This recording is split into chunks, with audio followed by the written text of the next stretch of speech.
This is Polarized Light Microscopy in Archaeology, and this is Lecture 2.3, Example Study of later lusterwares from about 975 to 1340 in the Common Reckoning. So this is the old campaign map, probably added to over the years, but it'll do for now. So last week I was talking to you about earlier pottery and lustre painted pottery from Basra. We will continue the story of the lustre potteries by going to Fustat, or Old Cairo in Egypt. It seems that in about 975 or so, they stopped making lusterwares in Basra. There seems to be nothing that looks like it was made later than about that date. And they started making it in Old Cairo, in Fustat, in about the same date. So this is one of a number of lines of evidence which would suggest that the lustre potters actually moved from Basra to Fustat.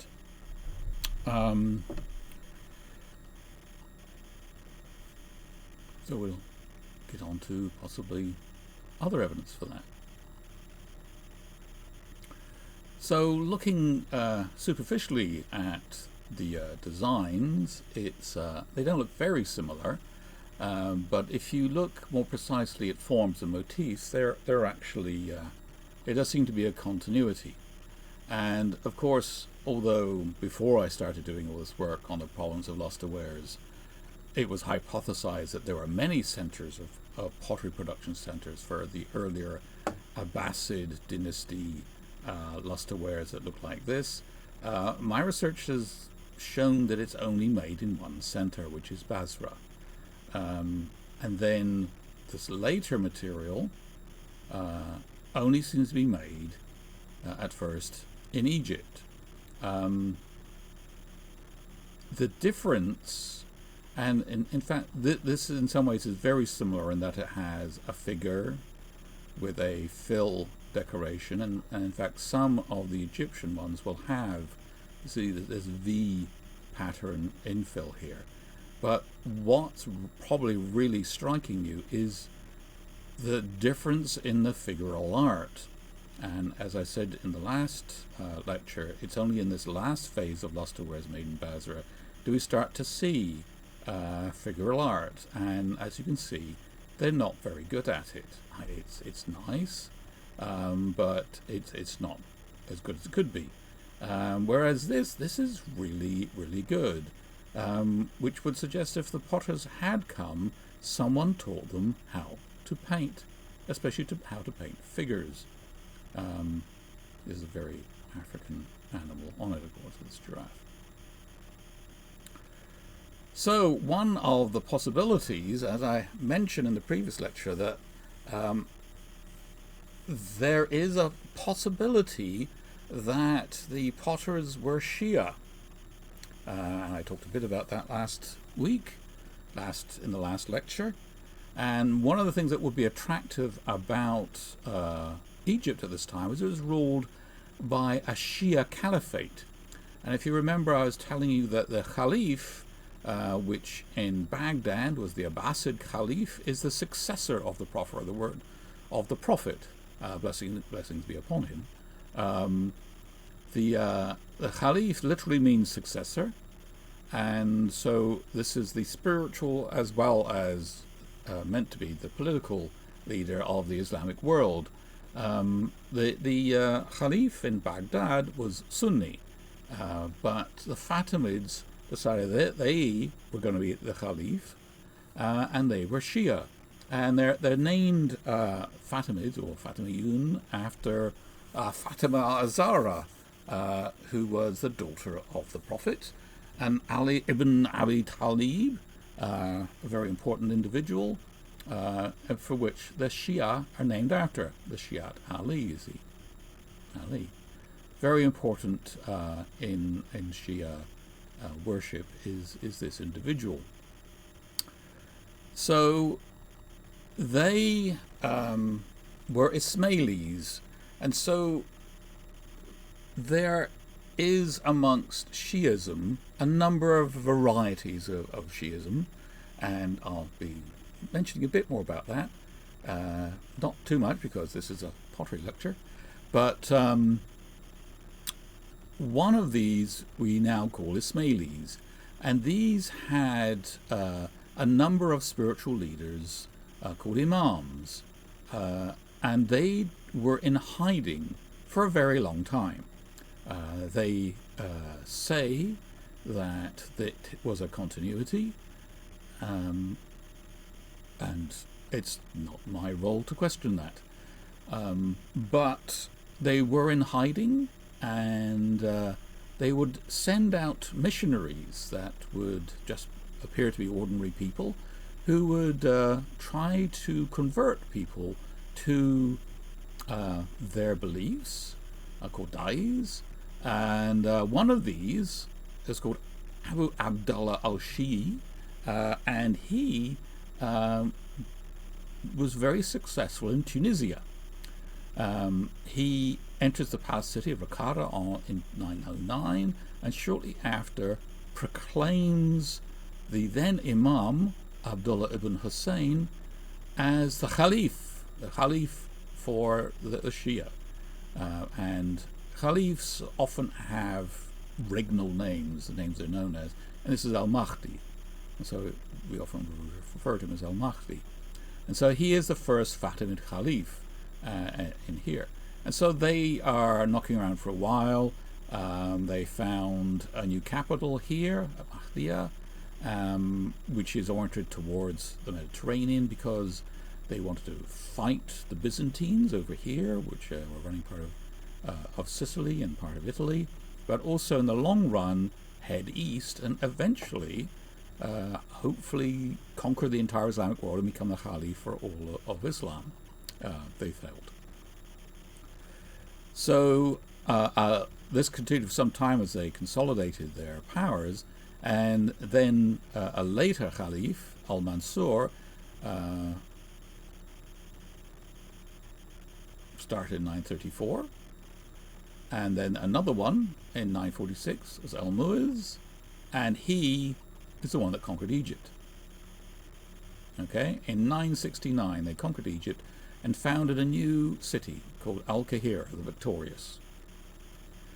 And so this is this is Google Earth, of course, and on this are some important things. You might remember I plot the cemeteries. These are cemeteries. As you can see, they're very big cemeteries because Cairo became a very, very big city.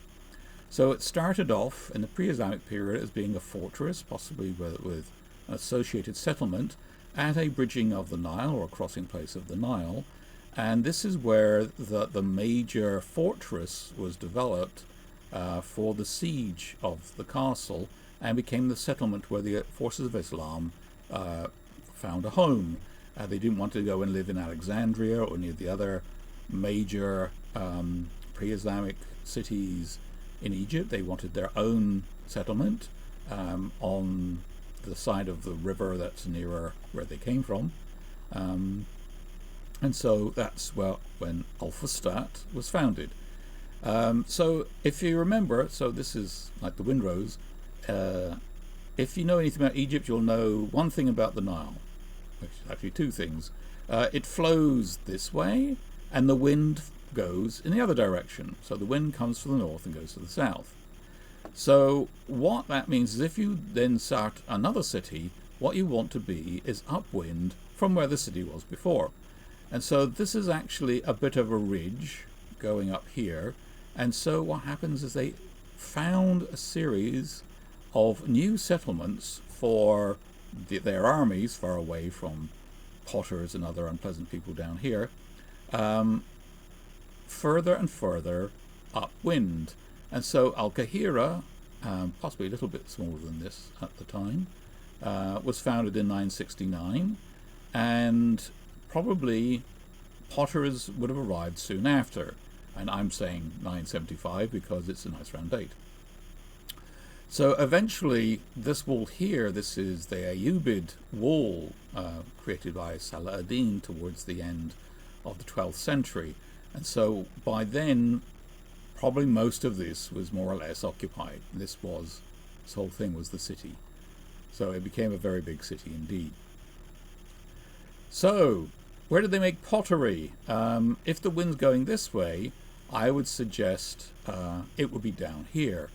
And since I first suggested this in a paper I wrote a couple of years ago, there has been a publication of wasters from down here, a place called Stabalantar, and I have been told that wasters have been found here.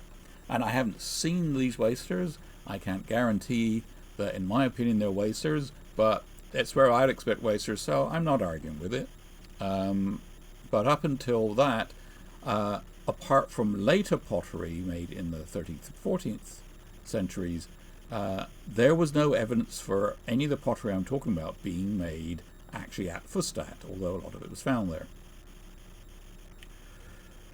So, looking at these forms, part of the reason I'm showing you this is the first phase of Egyptian lusterwares. And there are a number of things that, to me, support the idea that potters actually got up and moved and came to Egypt. This whole idea of moving is actually a very old idea. But then, a long time ago, people often thought of ideas moving around and that there was a golden place where all the good ideas came from, and it just moved from there. Diffusion theory. After that, people thought, no, good ideas can be had by anybody, and lots of people can have good ideas. And so the whole idea of having independent invention started being popular. And so people would say, no, lusterware could be invented independently everywhere. And since then, you've had other people, like me, who think, well, actually, technologies can be very, very difficult.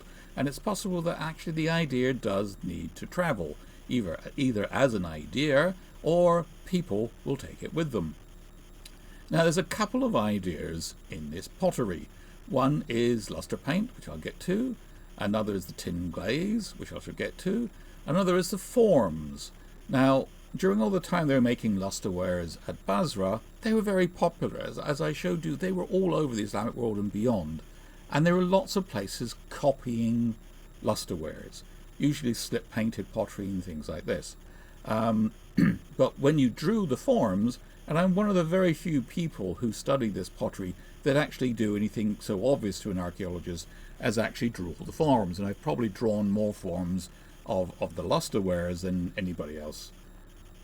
Certainly anybody else I know of.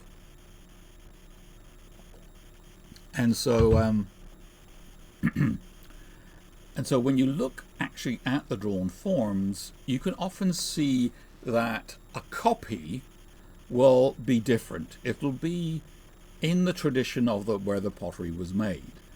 And they will try and copy the rim, they will try and copy the shape, but things like the foot will be different. They'll have a solid flat foot instead of a foot ring or something like this. And so they're not in continuity of the traditions, the motor habit patterns of the Basra potters. But these are. This is a complete continuation of the forms and exactly how they were made. And so we have technology which seems to move, and I don't feel was independently invented. And we also have forms. But to get back to the luster paint, so as I told you last time, this is a very complicated technique. For this, you need this glaze and this luster pigment that work perfectly together. Another thing that needs to work together is the clay, which isn't actually on this graphic, but glaze fit, that it fits to the pottery, is very, very important, because if it doesn't, then it will cool differentially from the body after the firing, and it will fall off, or will fall off at some later time. And so the glaze was very important that it worked with the body, but was most important for this glaze is it worked with the paint. And so this tin opacified glaze developed in Basra worked perfectly with the lustre paint. And so this technology, both technologies had to move.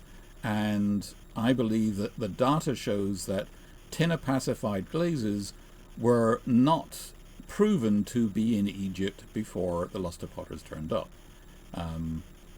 There have been people that have suggested certain other types made locally in Egypt have glazes with tin in them, but the people who say that are clearly unaware that the types of pottery they're looking at are made in later times. It was an indigenous production center which did not actually stop making pottery until well after they started making lusterwares and fustat.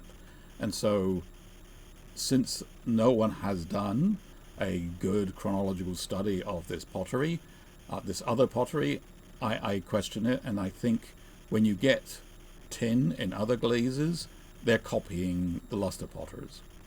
So what is really different, as I said, is the nature of the figures, the figural art, which are very human and makes you really think of things like Christian icons.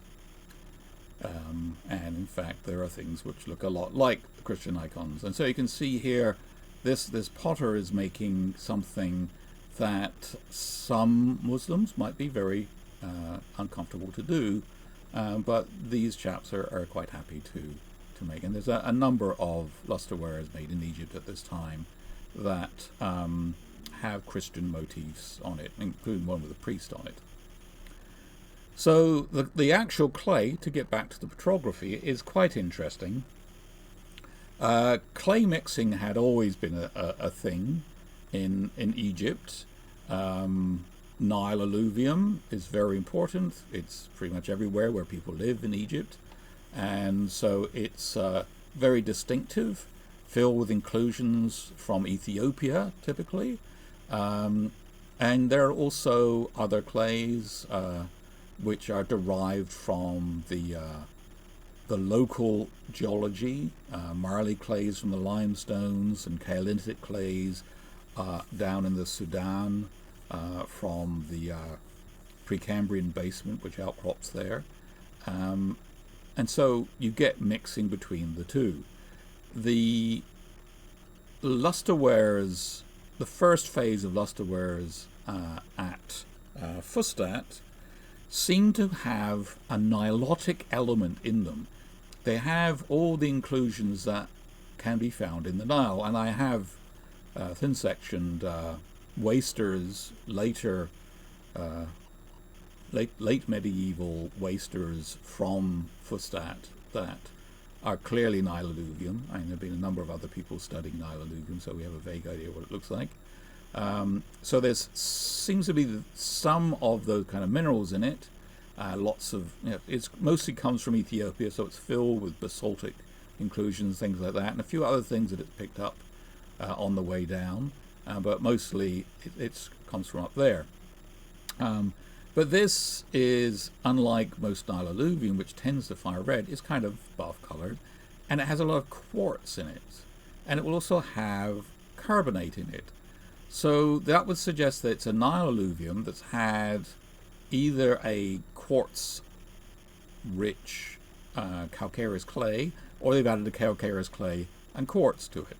So it's actually quite distinctive that you have what is a buff clay with lots of little black specks in it. It's like, when you look at it in hand specimen, it's like pepper has been put on a buff firing clay. So it's quite distinctive and it's easily recognizable wherever you see it.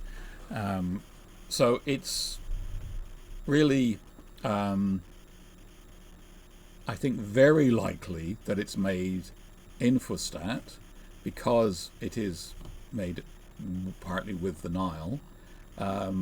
Although, as I said, no wasters have been found, so it's still a matter of, it would be nice to get wasters from Fustat and thin section them of about this period, and really determine that this is locally made. Now this is actually an SEM picture, and I told you why SEM pictures look the way they do in the last lecture, of the Baghdad Petra Fabric. And it's the Baghdad question mark Petra Fabric. See, this is how I actually put it in publications, because I don't have actual hard evidence from Baghdad. This is an attribution based on the model for Tigris-Euphrates basin sediment that I developed by looking at pre-Islamic pottery. It's also called Samarra II because another thing I do is name Petra fabrics after where I thin section them. So I've done a lot of pottery from Samarra. Samarra I was actually Basra. Samarra II is this. Samarra III, I think, was made in Samarra. So it's that one would be Samarra question mark or Samarra III Petra fabric. But so that's how I name the Petra fabrics. But this one I think is Baghdad, and what's important about this, it's got a fragment of glass in it. This is actually glass like from the glaze, and it's not the only one. They seem to be putting glass in the mix. I have no idea why, but it's clearly they think they were doing it for a good reason. It probably was a good reason, and they are much smarter about making pottery than I am. But certainly it was something that was known amongst the potters of Iraq. Another thing, if you remember, I've shown photographs of Baghdad clay fabric with a quartz made of crushed quartz, which is something they also did at Basra. So also making a fabric out of quartz is something that wasn't alien to the Iraqi potters. So another thing the potters did in Egypt, and this again is a lustreware found at Fustat, and we're going to say was made there. And this is a completely made up fabric with a lot of glass in it. See, this is actually a fragment of glass. It still has a vitreous center here, but as it's cooled, crystals have developed and they've grown into it. And there's a number of these inclusions of glass which have been added. There are inclusions of quartz. This big thing here is an inclusion of quartz. They're big, they're often angular, so it looks like they've been prepared and added. The clay matrix, and there's a lot of clay, and it's quite vitreous, probably because of all the glass that's come out and got into it, and this seems to have no other inclusions in it. So this is something that some potter has done a lot of work on to create a body that they liked out of clay, possibly from levigation, which they've added glass and they've added quartz to it. And so this is quite a lot of work.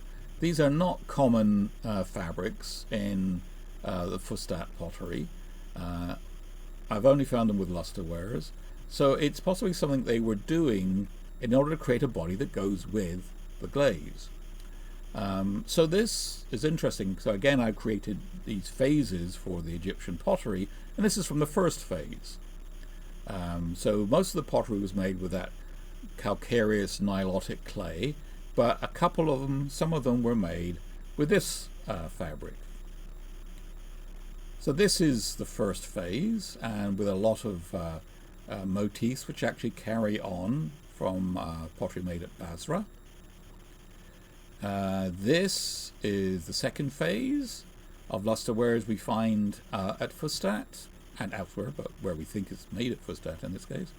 This has attributes like people scratching through the luster paint, because don't forget that the glaze was fired and hard when the luster paint was applied, and when it dries you could scratch through it. So that's an important technique we see elsewhere later on. And often have these tall foot rings which develop. And it's in this phase that we see what we call stone paste. Now stone paste is mostly made of quartz. It's recipes we have would indicate that it's about 8 parts of quartz to 1 part of clay and 1 part of glass. And so the clay is what will keep all of this together during the firing, during the shaping, but in the firing it's mostly the glass which will fuse everything together. And so this is stone paste is very important. You also see it called other things in the literature. Stone paste is a nice term, since it's what the last people who were making it called it. In Iran, it basically was called stone paste, only in Persian, sanganesaz. And so, rather than coming up with a technologically inaccurate term for it, I prefer to use a perfectly acceptable term, a paste made of stones, which was the term used by the last people to make it. So that's why I use stone paste, and most people that find technology important will tend to be using the same term. So stone paste becomes very important, I think partly because it works with the glaze and it works with the lustre paint. One of the things that seemed to be evident when the potters come to Fustat is that they needed to play around with the clays, because clay is very unpredictable, and to get it to work exactly the way you want with the glaze, and because the glaze needs to work with the lustre paint, it needs to work perfectly. And so once you have developed stone paste works perfectly with a glaze, any glaze just about, it seems, although probably not with a pure lead glaze, but with an alkali glaze or the hybrid glaze, which a tin opacified glaze is. It works perfectly with it every time. And so when the potters leave Egypt, and again I think they are moving on to other places, stone paste becomes the fabric that they make their pottery with. So when the lustre potters go to Syria and to Iran, it's always stone paste, and they don't make lustreware on clay. Although the potters, who I believe also left for Spain, did continue making stone paste on pottery, on fire clay pottery. So stone paste becomes very important. Another thing, and this is a slightly old graphic which I haven't updated because sometimes it's good to see how ideas change. These are more lusterwares, mostly based on pottery from Fustat, found at Fustat. These things, I mean, this pottery is found everywhere. It's found in Syria, it's found in East Africa, it's certainly made in Egypt, I believe, at Fustat. This is found a lot in Egypt, but there's an awful lot of it found in the Levant. And since I first did my work on this, people have found wasters in Beirut, which are of this pottery, I am told, and people have done petrographic analysis of it and have shown that this fabric actually comes from Beirut. Now, I haven't done this work myself, but it seems sound, and I also feel why not, because it was this time that we have other evidence for potters leaving Egypt to go to Syria, or Beirut's in Greater Syria, but this is what it looks like.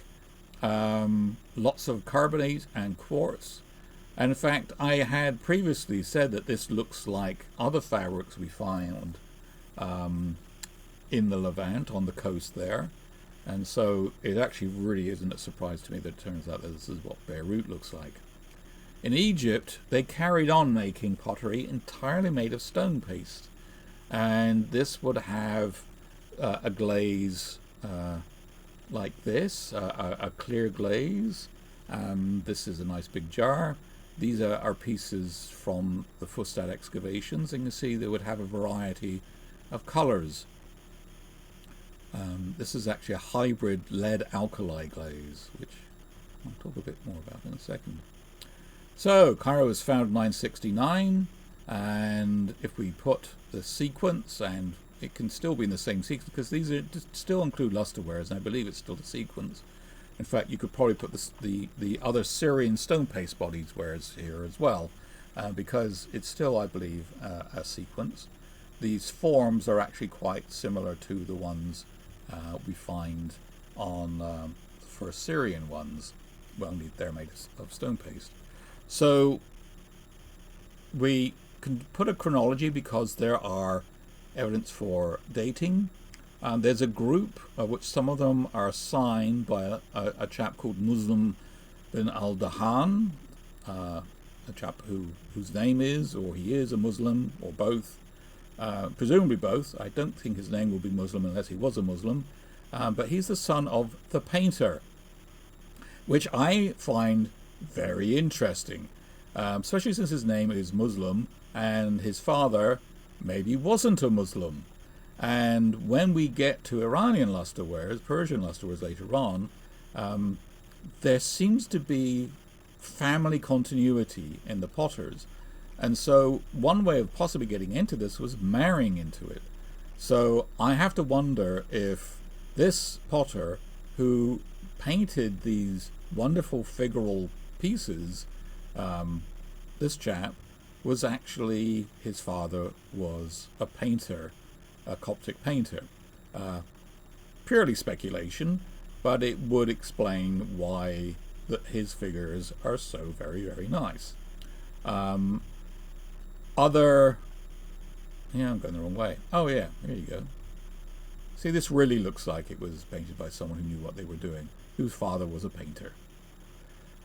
Later, there's a lot of trade in their lusterwares to other countries in the Mediterranean.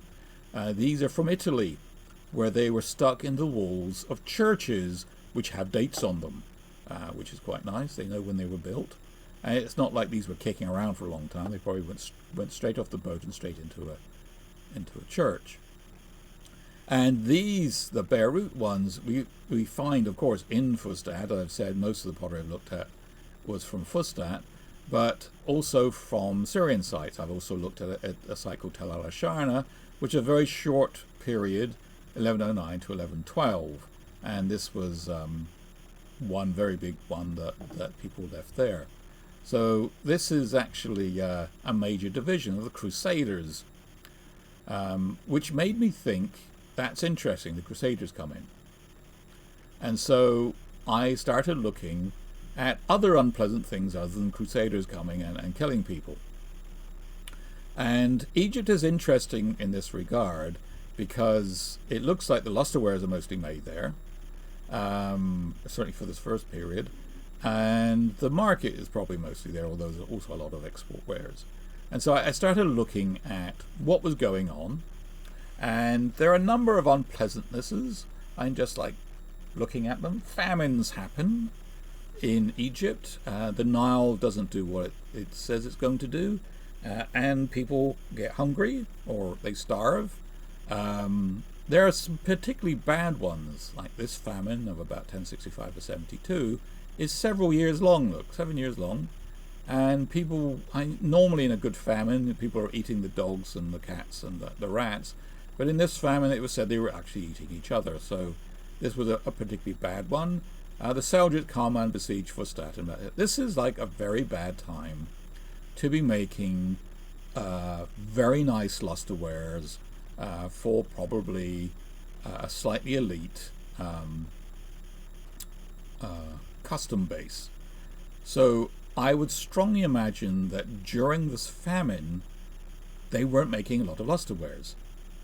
There's a small one. The centre of Al-Hakim was also people running around the streets of Fustat, like burning things down. Then there was another bad bit here. The Franks come, the Crusaders come, and then the Crusaders come back around here.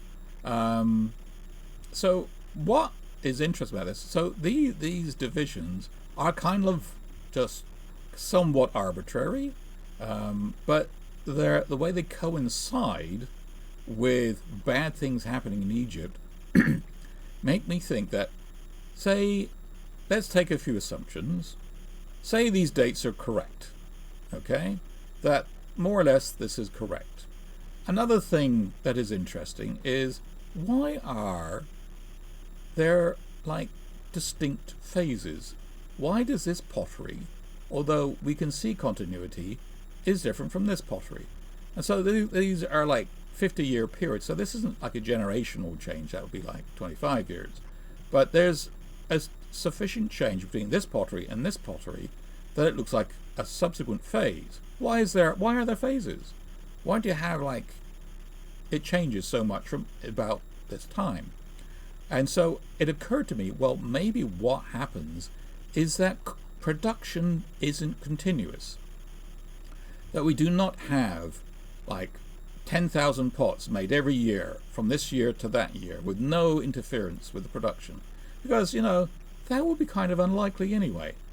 And so what possibly happens is that instead of they're saying, okay, it's like 1025 chaps, let's make a different style, let's make the feet a bit bigger, let's start scratching the paint. But what happens is change is more or less constant. And what happens is they stop making quite so much of this pottery at these bad times. And so we're actually looking at production possibly around here and possibly around here, say in the good times. And that's when most of the potteries are made, during wealthy times where people are investing in pottery. And you're not going to invest in pottery in, like, unsettled times, because, in unsettled times, people break the pottery. So it's a bad idea. So maybe what happens is these phases are actually short periods of larger productivity, which look like they're phases which last all this time. So that's a hypothesis. And an interesting thing is, when we get to Iran, it seems that it is true. So before we get to Iran, let's go to Syria. So, talking of Syria, this is Syria. This is Greater Syria. The modern country of Syria is not what you would traditionally call Syria, which is a much bigger part of the world. These are the major cities in Syria. And since I've had this idea I've been pursuing through these lectures about the Shia, this is where the Shia can be found. This is where they're found now. And these are not what would technically be called Shia in some cases, but they are related in some cases to the Shia. During the period we start getting the lustre painted pottery in this part of the world, we have Shia people running things. The Hamdanids were Shia emirs in Aleppo and Mosul. The Uqaylids were also Shia and were also emirs running this part of the world.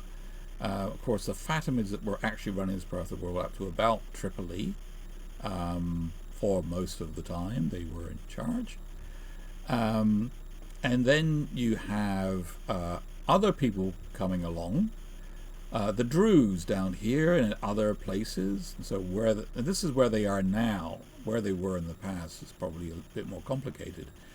This chap is thought to be the person that began the Druze faith in Egypt in about 1014. And they may not be called Shia now by some people, but they certainly started off as being a group started by the Ismaili Shia in Egypt. Another group are the Alawites up here.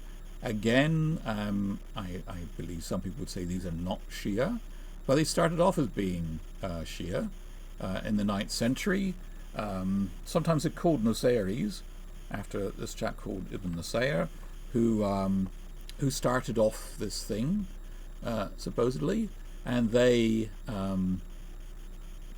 became quite important in the period we're talking about, like in the 10th, 11th century.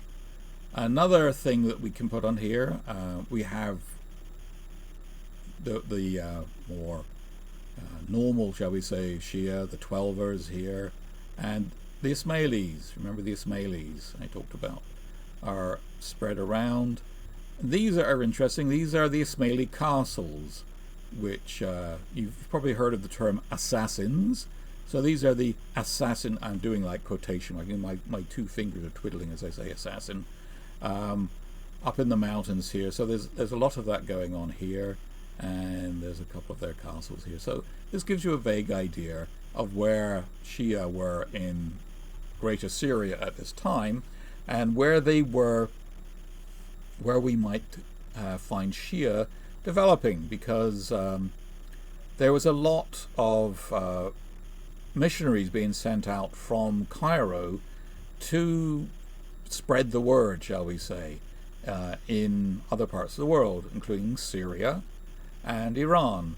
And so it's possible that there was already some degree of settlement, whether there was a disaster in about 1075 or not, and that you may have had potters, for instance. And most of these people going out to proselytize, to spread the word, would have professions. They would be able to support themselves and would quite often basically be that profession and have spreading the word as a sideline, because they want to fit in and just appear to just be, say, a potter, for instance. And so they would often have trades that they could do while they're traveling around. So it is possible that potters left Egypt for this part of the world at any time. But it seems to be that they started making lusterwares in about 1075, except at Beirut. But I keep forgetting about Beirut. And this is the Syrian lusterware that I like to think of as being the first Syrian lusterware. That in fact may be. This is called Telmenese ware. And the reason I was showing you this is because Telmenese is a little village here. So these Telmenese vessels are very interesting in that most of the ones we have, apart from the ones from archaeological sites, but we have a lot of these which are whole. They've never been broken. You might have a couple of cracks, but a lot of these Telmenese vessels we have were found in caves near Telmenese, and also other places seem to be in caves. This is one of 4 we have at the Rom, and it's said to have been found in a cave, I believe, by the Beirut dealer that we acquired it from in the 20s, I think. So this is the Telmenese type, and I've never been able to work out exactly where it was made, but the chronology of it would seem to fit between about 1075 and 1100, because the forms correlate closely with other areas we see pottery being made. For instance, the pottery made in Fustat, those stone paste bodied wares made in Fustat, and the Lustre painted and other painted wares made now in Beirut have similar forms, and so these seem to be made in about that time. So do take a note of this, the way this form, this shape is, because that will become important later on. This is the fabric of this material. It's very fine grained stone paste, and it's got quite clear quartz. Will have some chert in it. It's sufficiently distinct, and this type of pottery has exactly the same fabric, and the forms tend to be exactly the same too. This is known as Lakabi ware, and it's interesting in that it is colorful. So if you remember, lustre ware is an overglaze painted technique in which you have a fired vessel with a nice glaze, and it's cold from being cooled down after being fired when you paint the lustre paint on it, and then you fire it again. This is not done like that. This has paint applied onto the vessel. These are all oxide colorants. Cobalt blue, manganese purple, so this is blue, manganese purple, a bit of iron for the yellow. And so what this would look like, if you imagine if someone hadn't carved decoration into this, these would just look like blobs of blue and yellow and purple. But because somebody carved it, carved a design into this, and this is like a sphinx-like creature with a body of a lion and wings and a human head, you can see there's actually a design on it. So there's not a lot of these. It's not a very common type in the archaeological record. There are a number of them floating around, which are whole, possibly for the same reason we have the Telmenese squares are whole, because they're basically Telmenese type wares. The forms are exactly the same as well. So that brings us to, this is actually Telmenese here, and this is Marat. We know, or I know, and people who read my papers will know, what Aleppo looks like. Here's Aleppo, very important city. Raqqa, very important city. Damascus, very important city. These are all known Petra fabrics. So the question is, where is Telmenese made?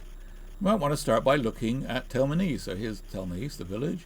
This is Marat al-Numan as it was in the medieval period. And the thing about Telmenese is it's all limestone country, which would explain all the caves where people hide things in. But it's not a very good place for getting a lot of quartz to make stone piece with. So it's probably not where the pottery was made. In fact, it's never a good idea to say it's where it was found.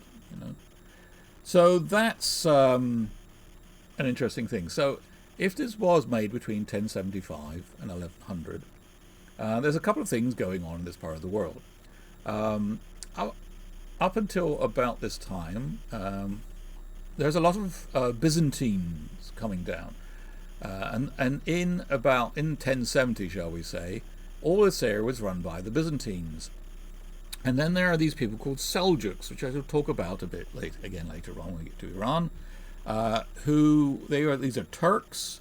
They come out of Central Asia in about 1040 and come into Iran. And in 1071, they have this massive battle where they completely destroyed the Byzantine army, and the Byzantine Empire almost collapses. And so all this part of the world in Manzikert becomes Muslim again. Okay, 1071. All this. So it's possible that, and in fact, the Alawite, let's go back. The Alawites spread across this area in this time, so they probably did okay. But then after Manzikert, all this is Muslim again. But then we have, in 1099, the Crusaders. Remember the Crusaders? So they come down in 1098 and sack Antioch, very unpleasant there, and get to Jerusalem, which is down here somewhere in 1099. So Antioch, I'm thinking, might be where it is. Essentially, this pottery seems to be made between about 1075 and about 1100, and then they weren't making pottery there again. There's pottery made in Damascus and Raqqa and Aleppo, but not in wherever this production center was, which would suggest that where they came to from Fustat,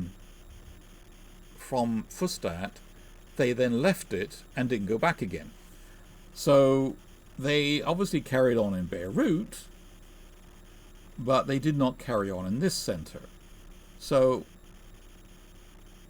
Antioch is one of the places I thought it might be. So one of the things I've been doing is trying to see how big these cities are. Basra was actually quite a big city. Okay, as I was telling you in the last lecture, it was a very important city, very big. Surprising how big cities can get and then go away again. Fustat. This is Fustat and Cairo put together. So in that last one, you think of all the green bits. In fact, if you look at all the bits within the wall, later medieval Cairo was even huger. So Cairo was a huge city. Kashan, and we'll get to that in a minute. That's the big Iranian lustreware production center. Damascus, not so big, although still a very, very important city, the ancient Roman capital of Syria. Raqqa, quite big, lustreware production center later on. Beirut, okay, well, Beirut is really little, which is why I'm not wildly enthusiastic that they made lusterwares, but if they did, they did. It's something I will accept. So it seems for the most part, lusterwares are made in big cities. So of all these other cities, Antioch is actually quite big too. So this is the extent of medieval Antioch. Most of this extent is within this area, which is there's a big cliff here. And so the city wall is actually on the top of the cliff. And this area is actually not habitable, but that size was actually from the lowland bit where people lived. And this is about the size of it because this was the site of a major siege by the Crusaders. And so we have quite good descriptions of battles over bridges about here and that sort of thing. So we do have, it just seemed to have been about this size. So if this was a pottery production center, I would imagine that the kilns would be over here somewhere or somewhere else downwind of the settlement. But until my wife lets me go there, I will never know. So during the Crusades, they came down from this way, came to Antioch. They were very unpleasant to people there and killed a lot of people. And then there were battles on the way to Aleppo. So if you were a potter in Antioch, you would probably have fled this way, because you don't want to go where they're going, to Jerusalem in this way. You want to go away, but you can't go away that way. So it's possible that it was actually potters fleeing Antioch that left those pots in that cave at Telmenese. Or maybe not, it could have been anyone fleeing. But basically, all of these caches would probably be left there by people fleeing the Crusades, because there's just the right time for all this pottery to have been made and hidden, and the people who hid it there never came back, because this was Crusader territory for quite a long time. So the people that fled didn't want to come back, or may have died, I don't know. So the Crusader armies continued in this direction. One group is recorded to have gone to Marat al-Numan and did some very unpleasant things there, which I won't go into, then carried on down to Jerusalem, whereas possibly then the potters went to Raqqa and Damascus. So Raqqa and Damascus were very important production centers after about 1100. This is a very important type made in Damascus at the first, a polychrome underglazed painted ware.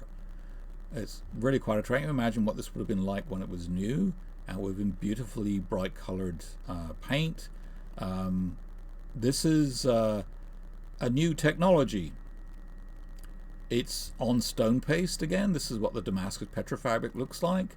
It seems to be made up of quartz sand, which has been crushed to make the fabric. Very clear quartz.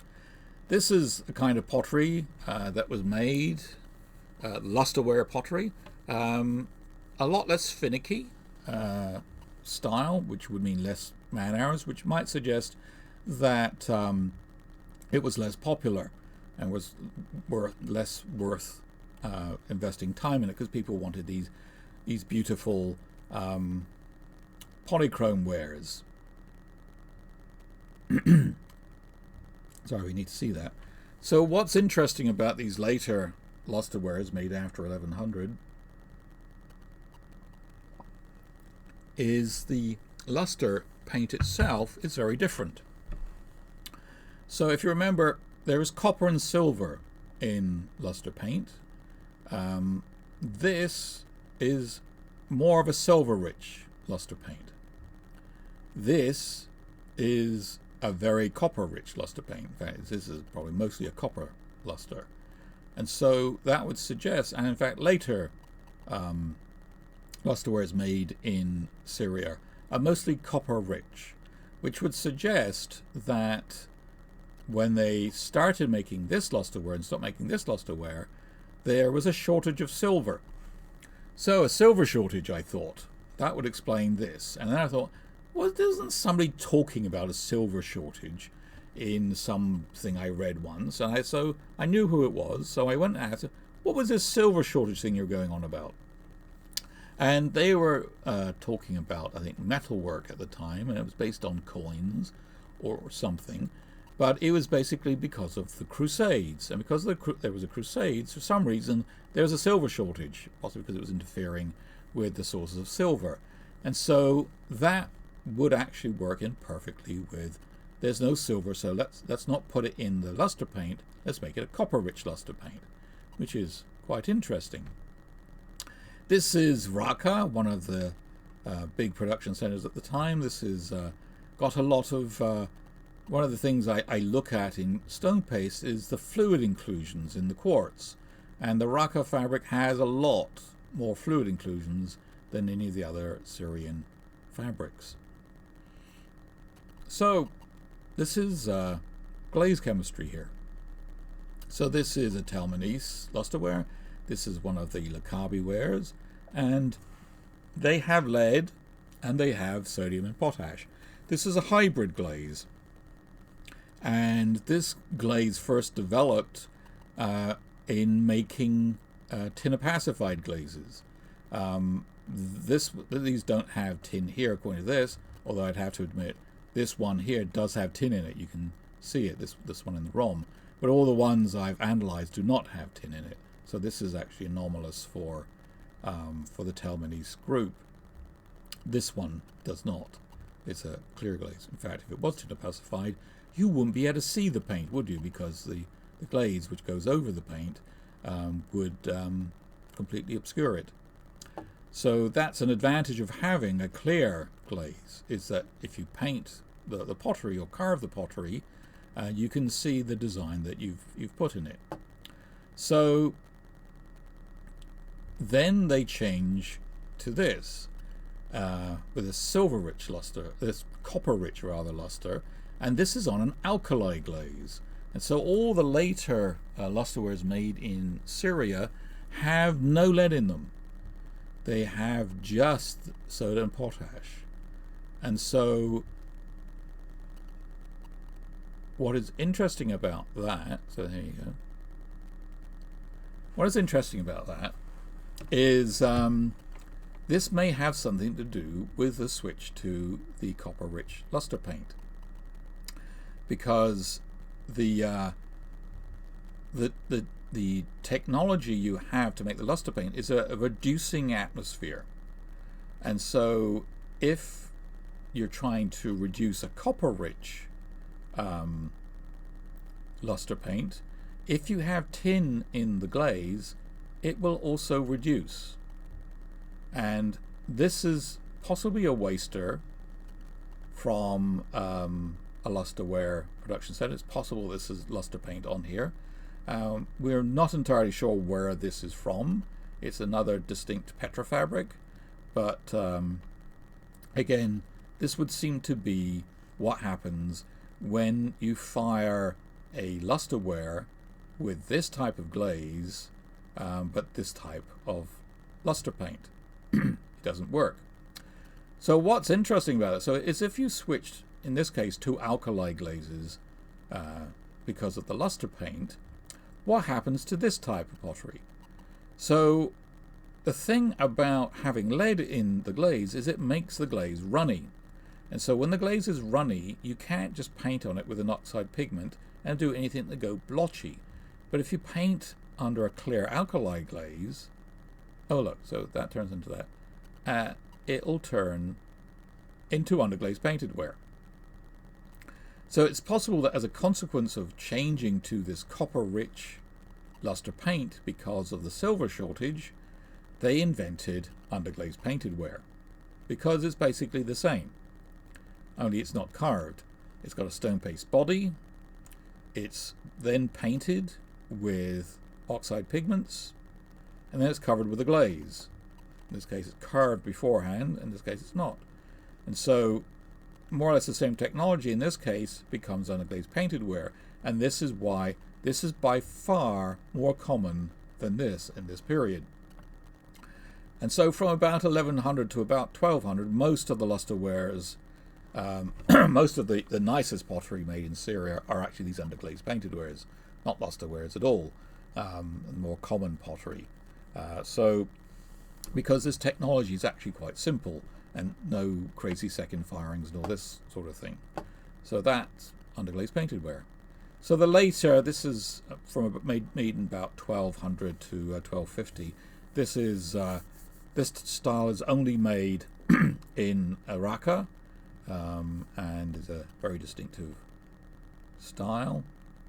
This is Aleppo, where I did some field work, and here we also found that this pottery, which was quite distinctive and also made in the early 13th century, early 1200s, had a distinct fabric which seemed to be have quartz in it, but also what looks like possibly fragments of agate, possibly derived from basalt, which would be upstream from the river that flows through Aleppo. So then we come to Iran. So Iran, I'm going to have another drink. In Iran, we have a lot of cities, very nice cities. That's the green ones. And also we have, so to consider the Shia issue again, there are a number of lines of evidence for Shia in Iran. There are major shrines at Qom and Mashhad. In fact, Mashhad is a later name for this city based on the fact that it has a shrine, which is what Mashhad means. These are important pilgrimage sites for Shia, and so they'd all of them would know that where to go for this.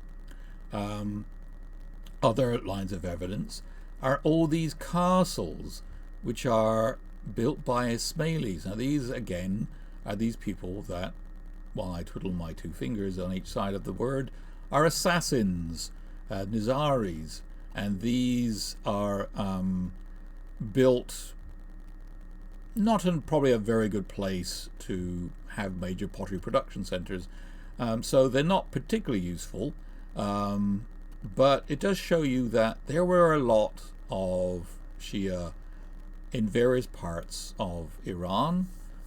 So some of them were coming here to spread the good word again.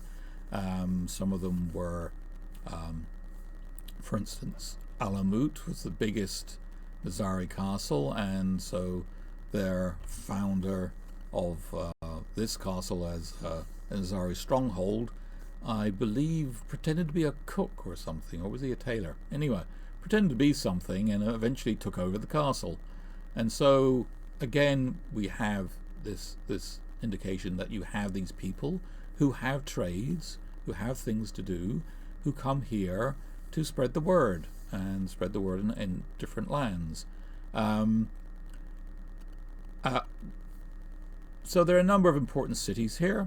Isfahan's quite important. Kashan, Rey, very major center. Nishapur, Jurjan up here. Yeah, don't want to see that yet. Oh yeah, let's see it now. The Seljuks.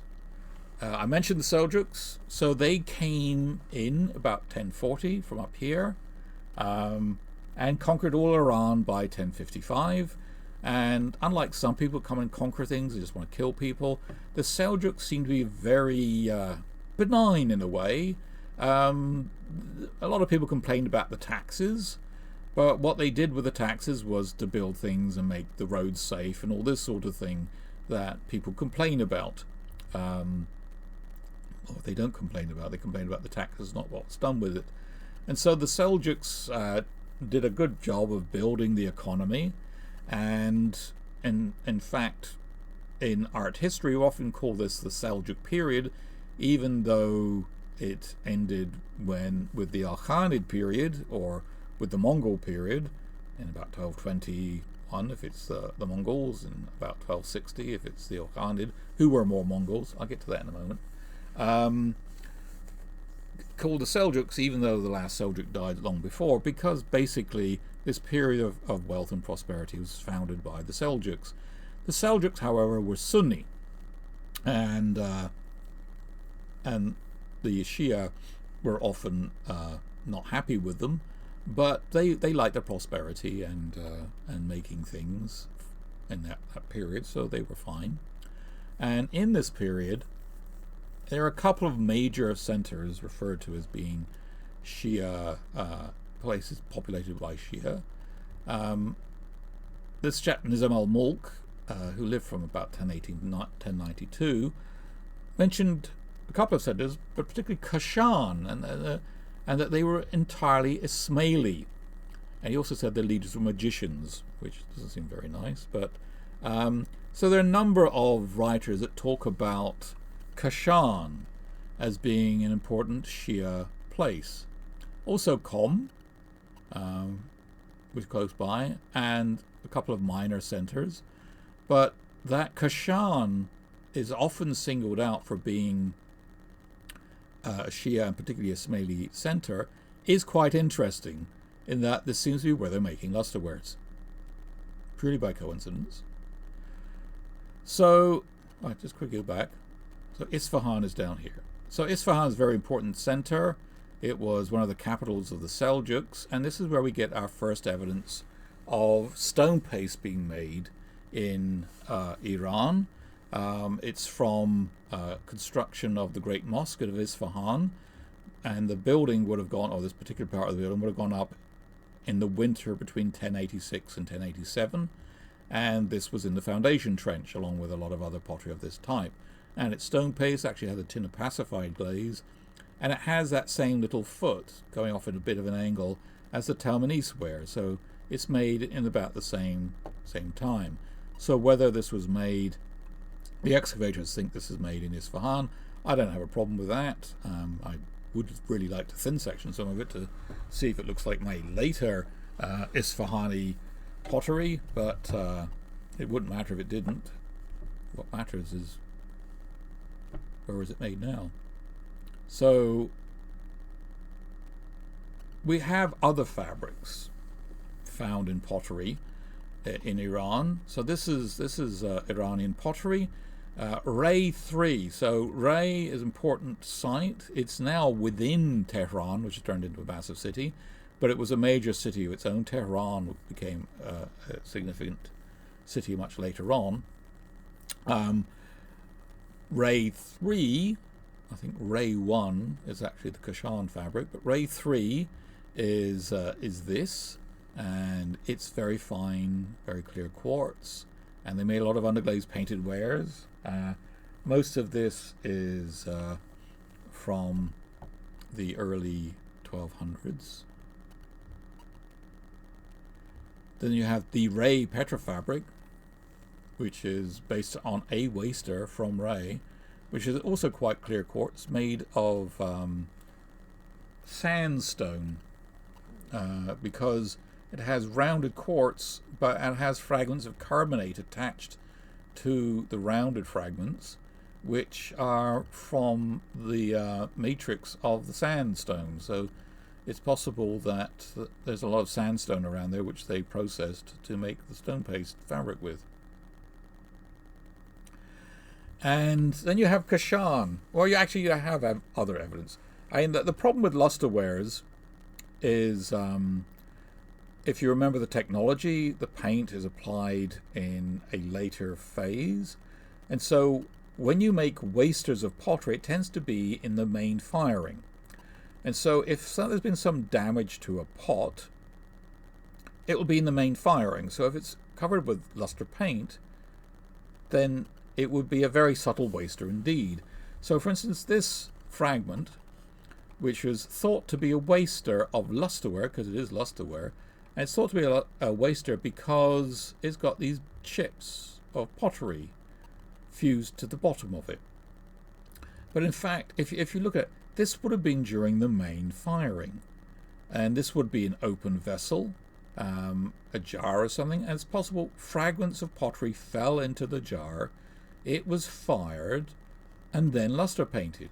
This would not have happened in the luster fixing paint. So a lot of the evidence for luster production anywhere else, although people say, oh, here's evidence for lusterware production, is not valid.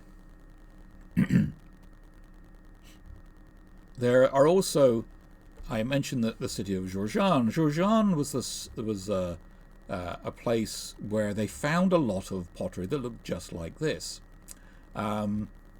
Most of it is in the V&A now, and it was found in some large jars in Jurjan, and it's beautiful stuff. It's because it's never been used. It was transported from wherever it was made, and seemed to be all made in about 1221, which is the date of the Mongol invasion, when they came and did things like knock Jurjan down. And so again, it's one of these things where we have a lot of these things that sort of skew what people think. So for a while they were saying this is made in Jurjan, it's this distinctive style, but this is actually sort of in that style, and it says made in Kashan on it. So this is made in Kashan, and it's not the only one. There's a number of these lusterwares in this period after 1200. They were doing a lot of this, inscribing things on it, putting poems on it, and they would have dates on it, which is also very nice. And some of them will say who made it, and some of them will say where it's made. And so a number of them, although I've never thin-sectioned a piece of pottery that says made in Kashan, this is the only real evidence for production of lusterwares, are the vessels that say made in Kashan on them. And in thin-sectioning, and I've thin-sectioned every type of lusterware of the Iranian types, and they all look like this. So you only have evidence for one production center. You only have one Petra fabric, so that would suggest they belong in the same place. So that would suggest all of the lusterwares made in Iran are made in Kashan. This is also very distinctive, so it's not like, oh yeah, well, if you like process it in a different way, it might look different, because this is all almost entirely made of chert. And so this fabric, which is entirely made of chert, is actually very unusual, and it doesn't look like any other center in Iran, or in fact anywhere else in the Middle East I've looked at. So it's very distinctive, and I don't think it would be confused with anywhere else. So I think all lusterwares are made, all the Iranian lusterwares are made in Kashan. And also these things, often called minai wares. These are an overglazed painted style type of pottery. Very nice. And again, I've done this looking at the motifs and seriated them, and both the lusterwares and the minai wares fit in this. This one, for instance, has these motifs, and so I would suggest has a date of about here, 1150 or so. These have this motif, so probably about that. This has these motifs, so maybe about that, which would be very narrow, if you believe that. This one, made much later, you see, is about there. And of course, one of the good things about this is it has the dates on. And so this is one with a date on. This one's at the Rom, dated 685 after the Hijra, about 1286 to 1287 in the Common Era. And so a lot of these will have dates, and some will have names on them, and like that. Here is like a big graphic. And so this shows you the date of the dates. You know, how many pots, this is number of examples per type, that have dates on them. So you can see there's a lot here, and some here. These are tiles, again, with a number here, quite a lot here, so doing tiles became more popular later on.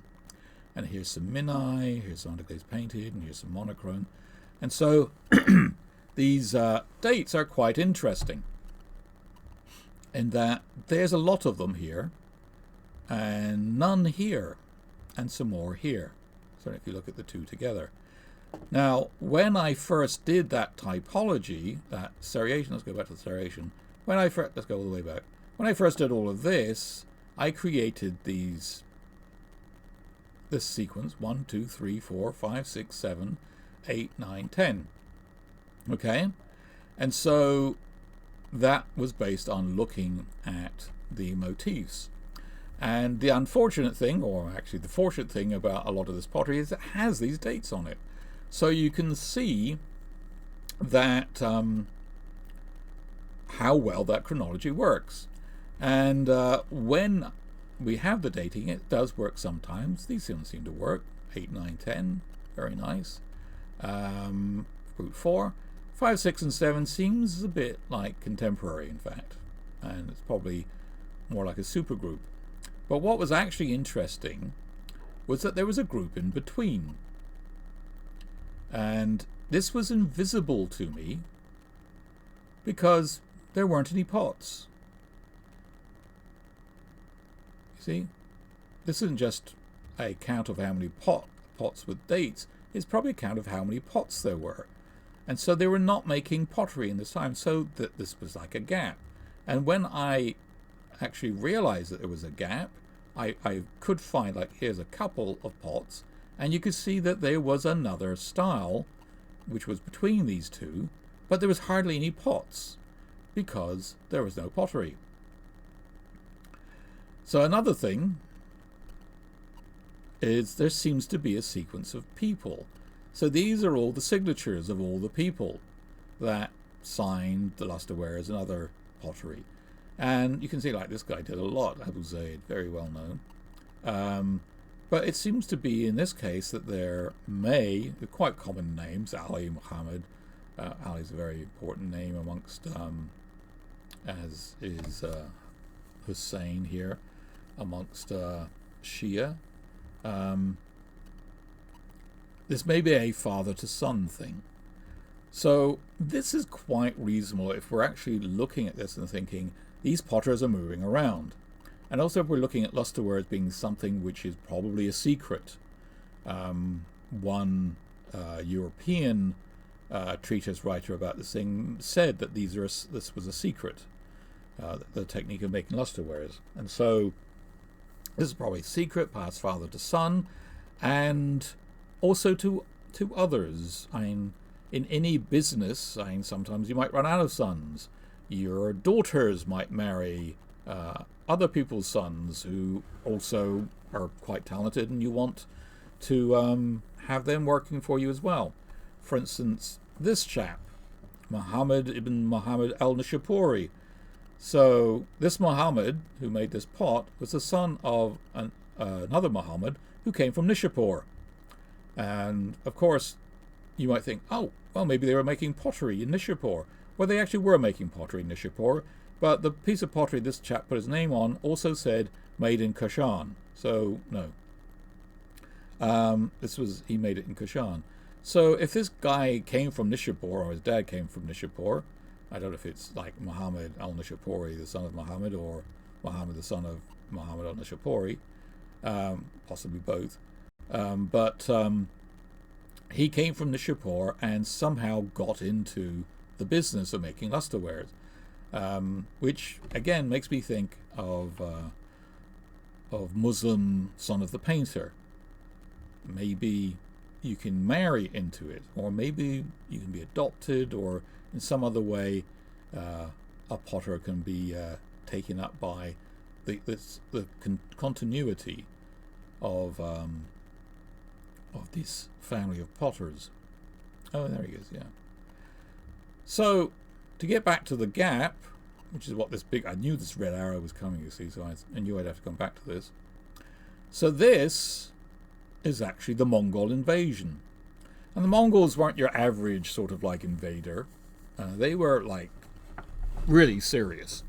And they destroyed a number of cities, not just like, okay, we're going to conquer this place. There are cities that are no longer cities. They're just like ruin fields because the Mongols didn't like them. So the Mongols created a lot of destruction. For a while, Iran was basically their border zone, which meant they mostly ran across it killing people. And so there was probably not a lot of call for lusterwares at this time. However, in about 1260, Iran got its own Mongol dynasty, known as the Ilhanids. And this started the beginning of a major time for, well, taxation, but investment and development and all that sort of thing. So after that, there's like a golden age. And look, they're making more pottery, or they're making tiles in this case, and some pottery. So it seems quite clear that this gap in production is related to this time when the Mongols had conquered Iran, were not developing it, but just running across it once in a while, killing people. And later on, with the Ilkhanid dynasty, this became an important production center again. And so this is actually quite relevant to that hypothesis I had earlier, that maybe the gap between some of these phases is actually a period of a lack of production, because that's certainly what's happening between Group 8 and Group 7. Group X is barely, or in fact indistinguishable in the record, because there's so few pieces of pottery apart from a couple of them. So there's all sorts of interesting data you can get from all these signed vessels made in Kashan. So that's the full Lustre story, which is a story of travel and excitement and really wild things, and of potters, possibly even the same family of potters coming from Basra, moving to Fustat, moving to Syria, and moving to Spain, which I'm not talking about, and also moving to Iran, where they continued making lusterwares and making pottery for generations afterwards, where they had to deal with plagues and crusaders and Mongols, and through all of this carried on making a living by making pottery. Thank you.